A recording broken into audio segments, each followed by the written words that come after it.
Hey there! Today we'll be looking at this pen. It's a Pelikan.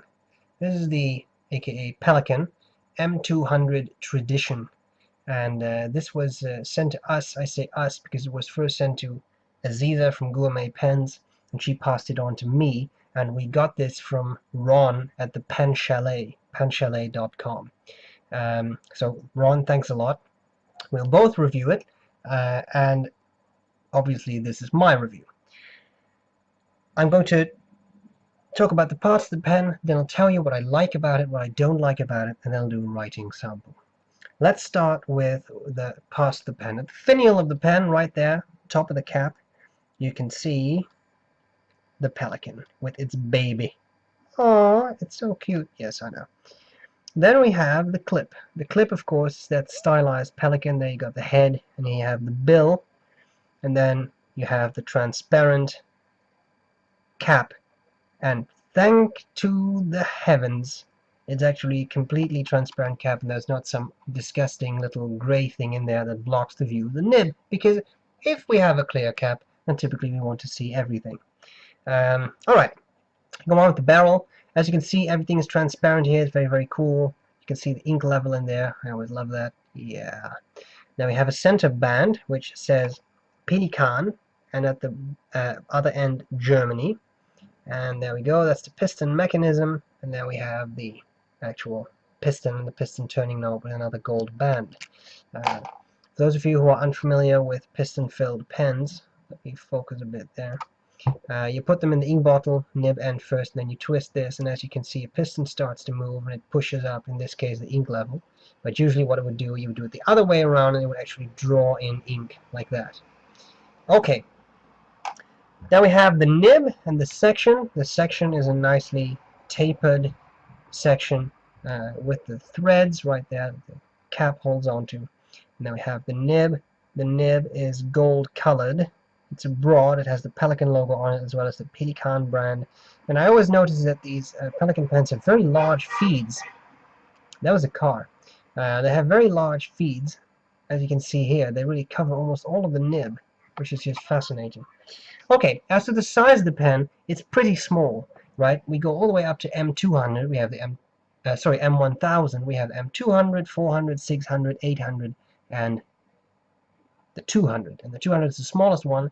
I have reviewed the M205 Duo, which is a yellow version of this, meant to be used with highlighter ink, but this one is their regular clear version. Alright, it's a small pen, as I said. Unposted, I can use it. It's not so small, but it's definitely small when you compare it to other incarnations of this, like the M800 or M1000. Posted, I think it makes for a very pleasantly sized pen, and because it's all plastic, it's very light.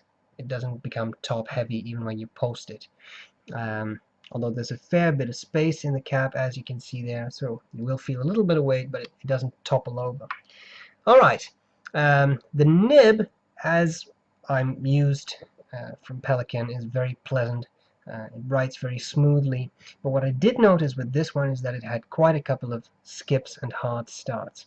I don't know if that's the angle under which I hold the pen, but in any case, I did notice quite a couple of, especially on the horizontal strokes, quite a few skips. But the writing experience itself is very, very smooth. So it's the way it is. And typically what I do is I just prime the feed with a little bit more ink, and that is perfectly fine. It's not like it skips all the time, but it does so quite a bit. Alright. What do I like about it? What do I not like about it? Well, what I like about it, it's a smaller sized pen. I personally would prefer a bigger sized pen, but then again, I have fairly large hands. For people with somewhat smaller hands, I think this would be perfect size. I do like the nib, even though it skips occasionally. It's very smooth, which I think is very nice and should be expected at this price point. The skips are a bit of an issue, but I will take that in my stride. Then you have these threads. These threads are pretty sharp, and I'm a person who is slightly odd in many ways, and that means that I actually hold my pen relatively highly. If you really hold it as you're supposed to hold it, it's pretty comfortable. If you slide your fingers up, you are definitely going to feel those threads on your skin. So if that's what you do, beware of that. Also, beware of the fact that It's a very small section. I happen to have some calipers here, but the section from where you can hold it to the beginning of the threads is about 14 millimeters, which is not a whole lot. And the problem with that is that if you have somewhat bigger fingers, it's almost impossible not to touch those threads in some way. So that is one thing that I don't like too much. I do love that. I love the fact that for this price you get a piston filler, and it holds a lot of ink. I've been doing a lot of writing recently. I think I've used up, what, about 2/3, something like that, in a week of a lot of writing. So that's very good. Those are the parts of the pen. Let's have a look at its dimensions. Capped, it is 125 millimeters and a very small bit, call it half a millimeter. Uncapped, we get 121 millimeters and a small bit. Section diameter at the narrowest point is 9 millimeters, and at the widest point, it's a good 10 millimeters. Now we're going to weigh it with about a third of the ink capacity used. We get 14 grams, which is not very heavy, and that is indeed my experience in writing with the pen. It's not a very heavy pen. Alright, I think that's enough talk. I think we need to do some writing. That's what I'm going to do next. I hope this was useful, and I'll see you later. Bye-bye. Okay, here we go with the Pelikan M200 Tradition. Notice the startup skip there.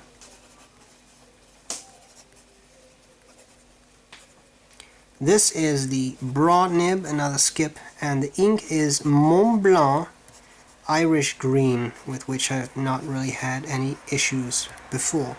Okay, I'm using no pressure.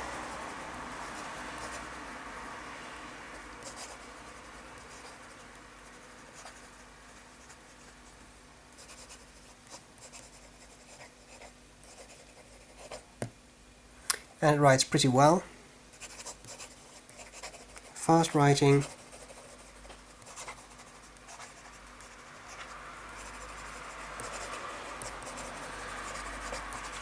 And you can see that it's these motions that cause the nib to skip.